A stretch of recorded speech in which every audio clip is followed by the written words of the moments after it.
हम एक वहम में जिंदा थे।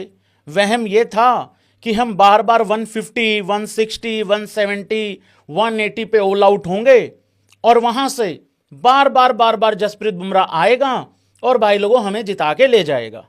बगैर बुमराह के हमने बहुत अच्छा कार्य किया है कि 162 के रन चेज में हमने उनकी 4 विकेटें डाउन कर दी थी, क्योंकि अगर बुमराह होता तो शायद 7 आउट हो जाते। हारना हमने ये मैच तब भी था, क्योंकि मुझे नहीं लगता कोई भी इंसान कल रात को बीते हुए लास्ट लाइव में कोई भी ये कह के गया हो कि भाई 145 में बस 15-16 रन ऐड कर लो हम जीत जाएंगे। कोई भी ये चीज कह के नहीं गया था। कम से कम 190, 195, 200 के करीब करीब होना चाहिए था। बट अब तो ऐसा लग रहा है 200 भी होते तो क्या हो जाता, फिर 5 विकेटों से हार जाते, 4 विकेटों से हार जाते, अब 6 से हारे हैं। सच्चाई ये है भाई लोगों कि इंसान वहम में कब तक जिंदा रह सकता है, कब तक?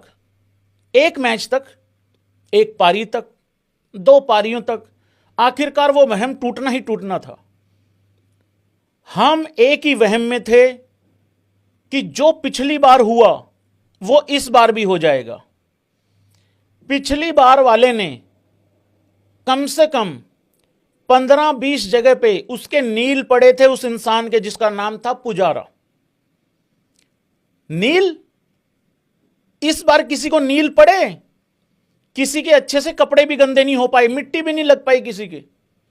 आ रहे थे जा रहे थे, आ रहे थे जा रहे थे, आ रहे थे जा रहे थे, आना जाना हो रहा था। सो कहां से जीत जाएंगे? जसप्रीत बुमराह होता तो भी हमें एक मिरेकल ही बचा सकता था, कोई चमत्कार ही होता तो हमें बचा सकता था, नहीं तो नहीं जीत सकते थे। इस पूरी सीरीज में 5 मैच थे।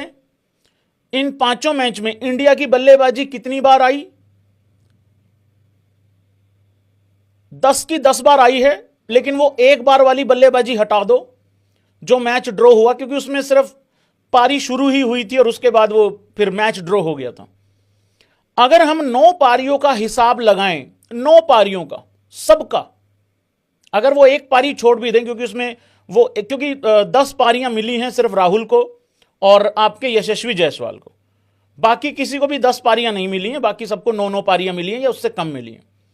अगर हम 9 पारियों का भी आधार मान के चलें तो भाई उसमें से कुल मिला के 2 पारी अगर छोड़ दें तो बाकी हमने सब में गुड़ गोबर ही किया है।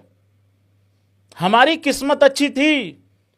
इस सीरीज में हम आखिरी दिन तक, अगर इसी को आखिरी दिन माने, जो कि आखिरी दिन हो गया, वैसे तो ये